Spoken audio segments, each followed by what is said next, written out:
ଶ୍ରାବଣ ମାସଟି ଆରମ୍ଭ ହୋଇସାରିଛି। ଯଦି ଆପଣ ସ୍ୱପ୍ନରେ ଭଗବାନଙ୍କ ତ୍ରିଶୂଳ ଦେଖନ୍ତି ତ ଭଗବାନଙ୍କର କୃପା ଆପଣଙ୍କ ଉପରେ ବନିବାକୁ ଯାଉଛି। ଯଦି ସ୍ୱପ୍ନରେ ଆପଣ ସାପ ଦେଖନ୍ତି ତ ଭାବି ନିଅନ୍ତୁ ଭଗବାନ ଶିବ ଆପଣଙ୍କ ଘରକୁ ଆସିଛନ୍ତି। ଆପଣଙ୍କ ମନର କୌଣସି ଅଧୁରା ଉଇସ୍ ତାହା ବହୁତ ଜଲ୍ଦି ପୂରା ହୋଇଯିବ। ଯଦି ଆପଣଙ୍କ ଘର ବାହାରକୁ ଷଣ୍ଢ ଆସିଥାଏ ତ ଏହା ସାକ୍ଷାତ୍ ନନ୍ଦୀ ଅଟନ୍ତି।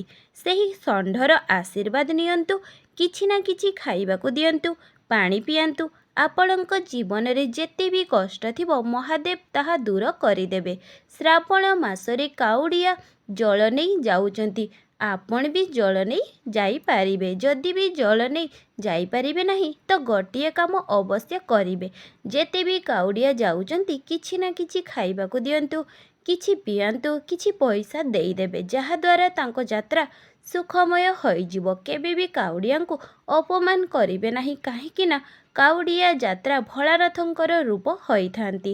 ତାଙ୍କୁ ଅପମାନ କରିବା ଦ୍ୱାରା ଜୀବନ ପୁରା ବର୍ବାଦ ହୋଇଯାଇଥାଏ, ଆଉ ସଂସାରରେ କୌଣସି ଶକ୍ତି ବଞ୍ଚାଇ ପାରିବେ ନାହିଁ।